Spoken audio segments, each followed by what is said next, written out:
وہ اس وقت آفس کے لیے تیار ہو رہی تھی جب سمینا بھابھی دھڑام سے دروازہ کھولتے ہوئے اندر داخل ہوئی اور اسے قہر بھری نظروں سے گھورنے لگیں۔ بال بناتے ہاتھ یکدم رکے تھے اور وہ ہونک بنی اپنی بھابھی کا چہرہ دیکھنے لگی جو غصے کی شدت سے سرخ ہو رہا تھا۔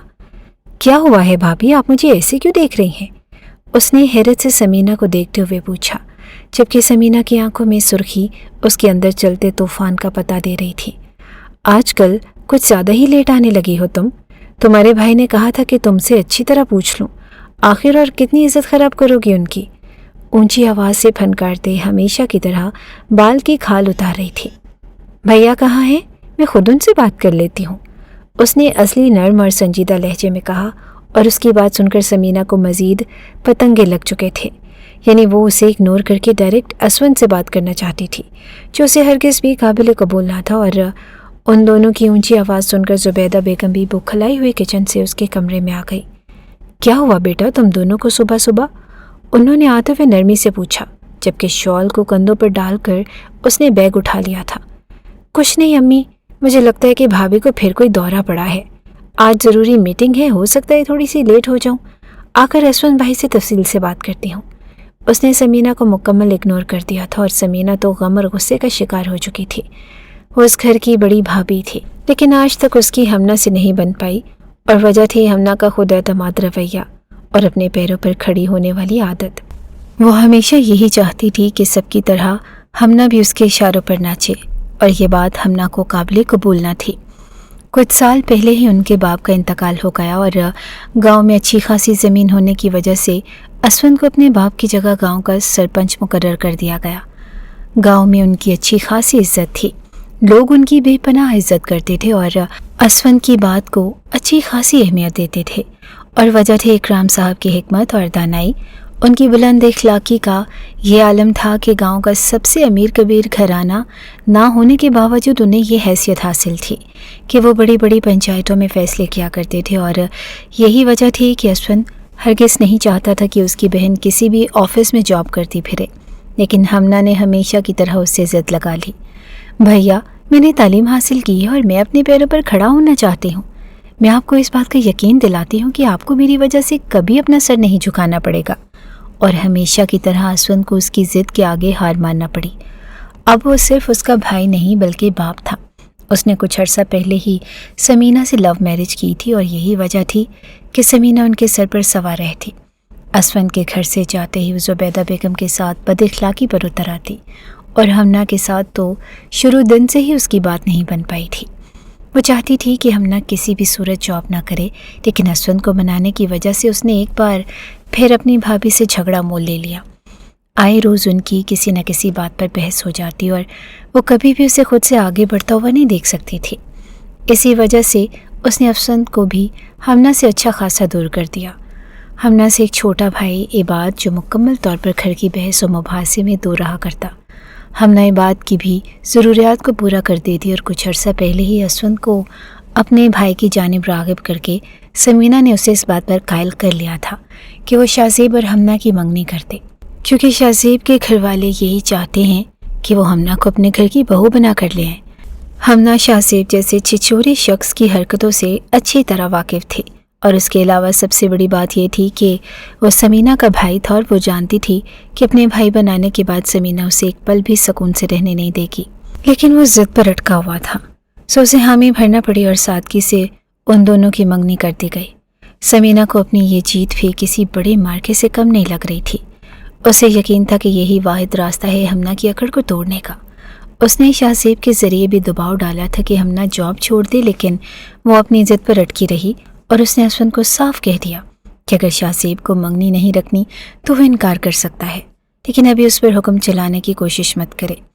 سو انہیں شادی تک خاموشی اختیار کرنا پڑی، اور وہ ناشتہ کیے بغیر ہی گھر سے نکل گئی۔ اس نے جاتے جاتے زبیدہ بیگم کو خدا حافظ کہا، اور اس کے جاتے سمینا برس پڑی تھی۔ آپ کی یہ بیٹی ضرور کسی نہ کسی دن بڑا گل کھلائے گی، اور اس دن آپ کو احساس ہوگا کہ آپ کی بہو اور بیٹا ٹھیک کہتے ہیں۔ زبیدہ بیگم کے لیے یہ روز کا معاملہ تھا۔ انہوں نے بے بسی سے سر جھکاتے ہوئے خاموشی اختیار کر لی، اور وہ نہیں چاہتی تھی کہ ان کے گھر میں آئے روز ہی جھگڑے ہوتے رہیں۔ گھر میں ایک ہی گاڑی تھی،